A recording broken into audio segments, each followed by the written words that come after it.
Welcome back to the channel. My name is Nick. Welcome back to the Mechanic 2.0. Today I have the 2018 5th generation CRV. The wife's car needs brakes. So we're going to do brake pads, we're going to do rotors, and I thought I'd bring you along. Walk over to the bench and show you the parts I got for the brake job.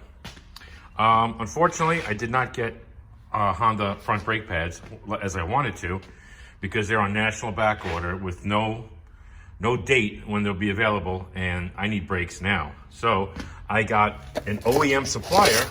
I got Akabonos. Akabonos, they supply brake pads for many manufacturers, foreign and domestic. So I got the Akabono Pro Axe, the Ultra Ceramic. There's the part number for that. This is an excellent brake pad, equivalent to OEM in my opinion. And I got a set of Power Stop Evolution rotors, fully coated, and a little bit of more carbon than your average rotor, which I've used these in the past. Excellent rotor. That's the part number you need for your front brake rotors and pads for the 5th gen CRV. Let's go put them in. Okay, first things first, remove the caliper. We got 14 millimeter heads here. Let's blast these off.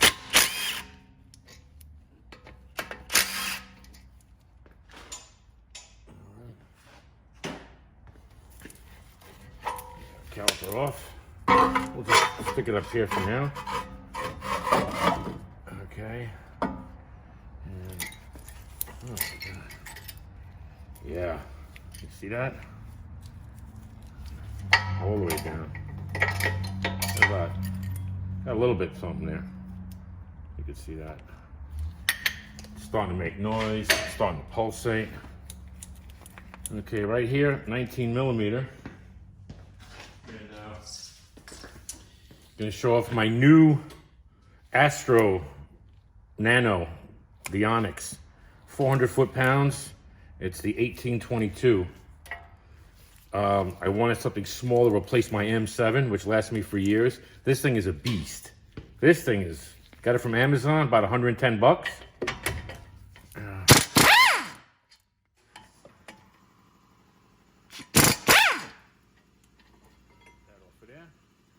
Did the other side off camera, by the way, so this is not really that rusty. But before we hang this caliper up, I just want to get the die grinder with a brown cookie, and clean off the rust, a little bit of rust.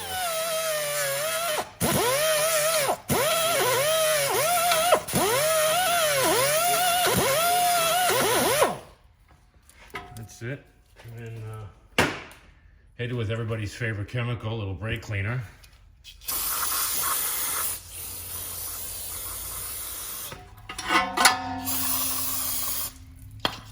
Yeah. Yeah.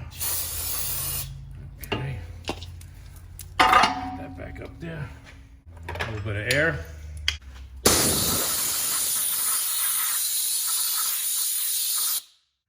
Starting to use this more and more. I'm just going to put a little bit of CRC, synthetic brake grease, which we use around here, which I love.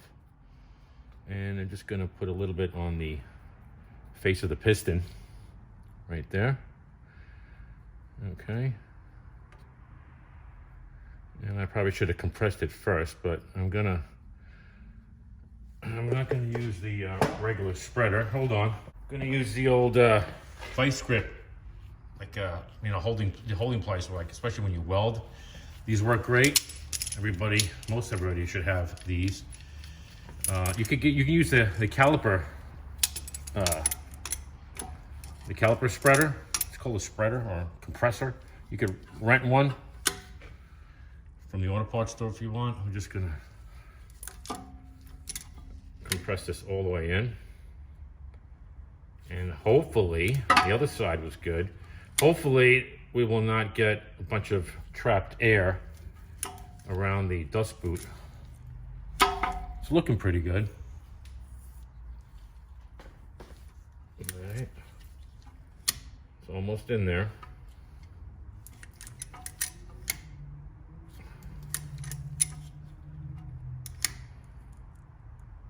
Boom, there you go. Check it one more time. Yep, that's bottom. Now we can hang it up. There we go. And get that rotor off of there. Okay, other side came off really easy. If you noticed, there's only one hole down here. Usually there's two. Third gens have two. I think the fourth gen had two. Fifth gen only has one. That's all you need. It came off real easy. So what I'm going to do is use a impact bit on my electric ugga-dugga, and it should come right off. Right off, and look at that, the rotor moved. I mean, this car was well kept. Comes right off, no banging. Look at that, look how clean that is. But I'm just gonna brush it a little bit with a stainless steel toothbrush. Little brake cleaner, you know, everyone's favorite chemical.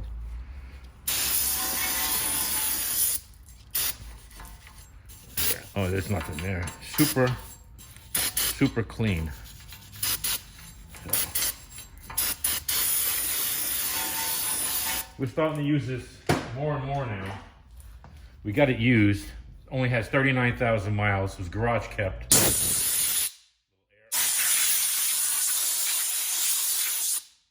Out here in Long Island, it's not as bad as upstate, but we do get a fair amount of snow and a fair amount of salt. So, you know what? If you watch my channel, you know what's going to go on there next, right? A little bit of this,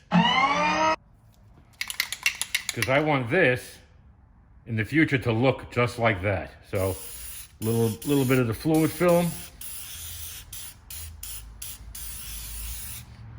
There you go. Let's go get that rotor. Yeah, check that out. Look at that guy. Beauty.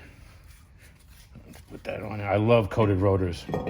I hate cleaning rotors off with that machine oil. We'll take our hold down nut, put it back in there, and that's it. Like I said before, if this was you know, frozen and you had to use an impact driver or hammer and a chisel or an air hammer to get this thing out of here, or even some cases drill it out, you don't have to put this back. It's not a big deal, but you want to hold your rotor while you're assembling everything. So if that hold down bolt is no good, you could always use an axle nut and a lug nut to hold your rotor in. Okay, but since we have that, we're good to go. And let's go over to the bench. Brake pads. They come with the shims on them already. And you got a little bit of grease, but we don't need that. We have a tub of grease. And they come with the hardware that you need. Get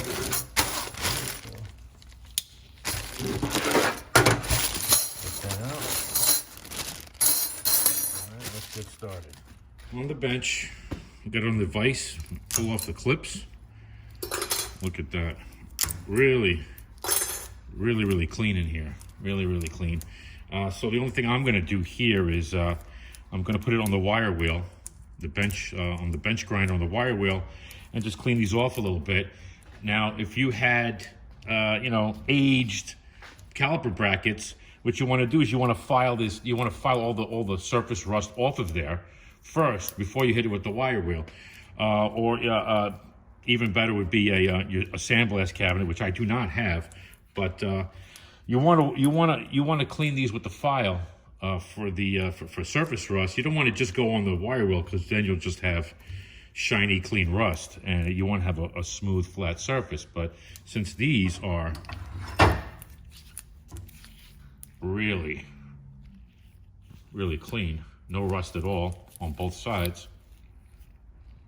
Okay, so I'm just going to hit it on the wire wheel, but first I'm just going to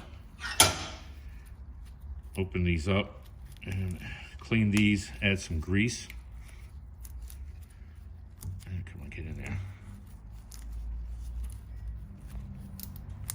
Okay, not cooperating. Get in there. Get it off. There we go. Oops. All right. Not too bad.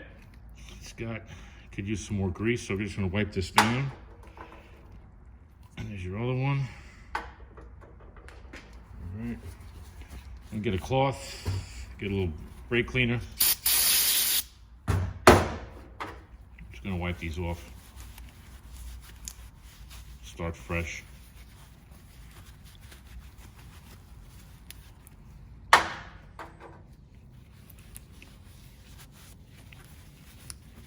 Like so, right?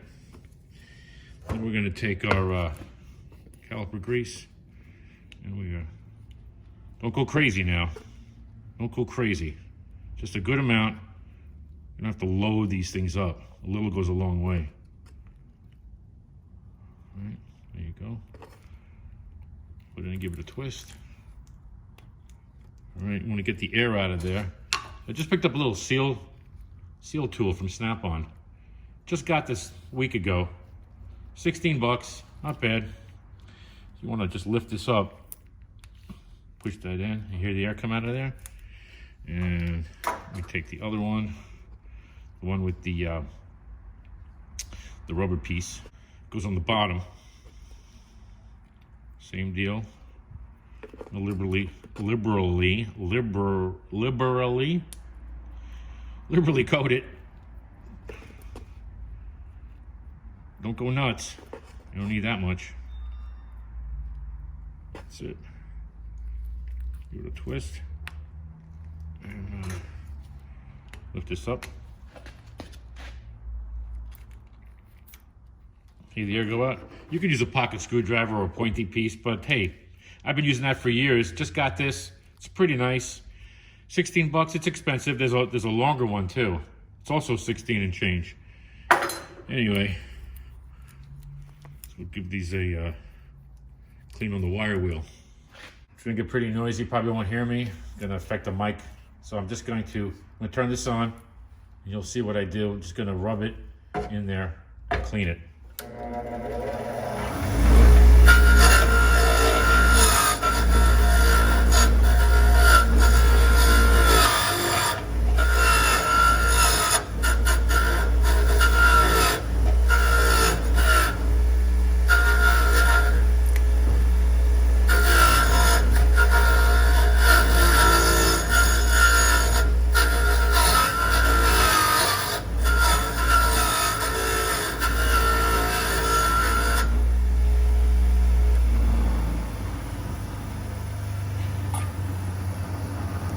Okay. Nice, right? Back on the vise. Okay, before I put the hardware clips on here, right here, what I like to do is get a little synthetic grease and put them under the clips, just to slow down corrosion. Because this car is being used every single day, and it's just a good habit that I do, and it does work. It does slow down the corrosion. And you put a little bit there, and never put any grease on top of the clips. At least that's my advice. Never put grease here, or on the ears of the pads to help you slide. The factory doesn't do that. I don't do that, and all you're going to get when you do that is dirt sticking, rocks, road debris, all kinds of garbage sticking on the grease, creating a big mess and a big problem for the pads to slide. And that's that. So this is ready. Now we got to get the pads ready. Okay, here are the pads. Nakabono ceramic pads. Shim's already on it. You have to attach the four tension springs. Right, it comes with the kit and the hardware, two to each pad. Now they're a pain in the butt, so what I like to try and do is, see, they go this way. Actually, I'm sorry, they go this way, and they lock down on either side here. So when you put them on, the spring puts tension against the caliper bracket. You'll see what I like to try and do, because these are a pain in the butt, is I grab an extension. And I try and push it down, because I just don't have the finger strength anymore. I really don't. Okay, that one. Okay. That one's in.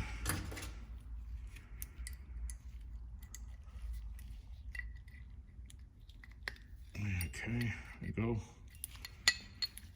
Other one.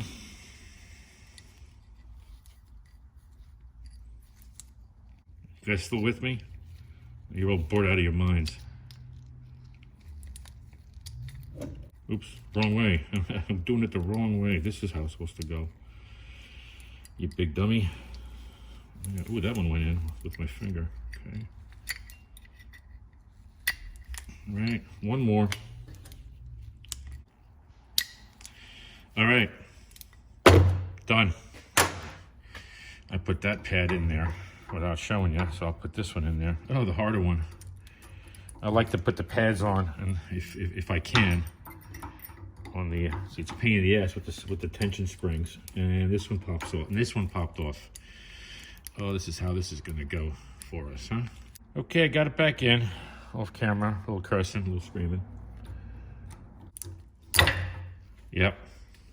Okay, well, the idea is to get it in there because you want to make sure that the there you go. You want to make sure the pad, because I like to, there we go, this one's in. You want to make sure it moves freely by hand, see? Back and forth. And that one fell out too, so let's put them back all on and I'll see you at the car. Here's what it should look like when it's in there. All the tension springs are in there. Both pads move freely, that's what you want. Everything's greased. And now, show you real quick what I like to do with the bolts. If you watching this channel, if you watched when I did the brakes on the 3rd gen, I do the same thing. See, these are nice and clean.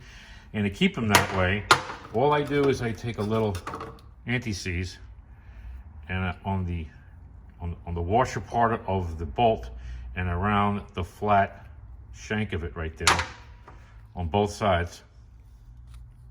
All right, like this. Just a little bit, right? Then we get the blue Loctite, medium strength. And we just give it a little bit there on the threads and a little bit there. Okay, now we can walk this whole thing over to the car. Apparently I lost the footage of me bolting the caliper bracket back on and the caliper back on. I used the air gun on the caliper bracket. I used the Onyx. I used the electric impact on the caliper. You can go ahead and torque those down if you're not comfortable. If you don't know, if you don't have the feel for it, that's fine. I really do apologize for that. Let's get back to the video. Again, I apologize. Here's our finished product. Very happy. Make sure everything slides nice and easy. All the springs, all the tension springs are in there on both sides. Okay, it's a little dark. It's there. Everything is ready to go. And that's all, folks. That's it. It's all finished. Both sides are done. All I gotta do is put the wheels on, torque it down. I'm gonna use impact gun with a 100-pound torque stick. Thanks for watching. I really do appreciate it. Please subscribe to my channel if you haven't already. Please consider doing so and hit the notification bell so you know when I upload a video. A lot of you still aren't subscribed, but you do watch. I see. Please subscribe. I'm trying to grow the channel, trying to help me along. Okay, and if you like what you see, give it a thumbs up. Click the like button as well, and also. Follow me on Instagram at the Mechanic 2.0 for some inside baseball before YouTube. All right, folks. I'll see you in the next one. Thanks again. Take care.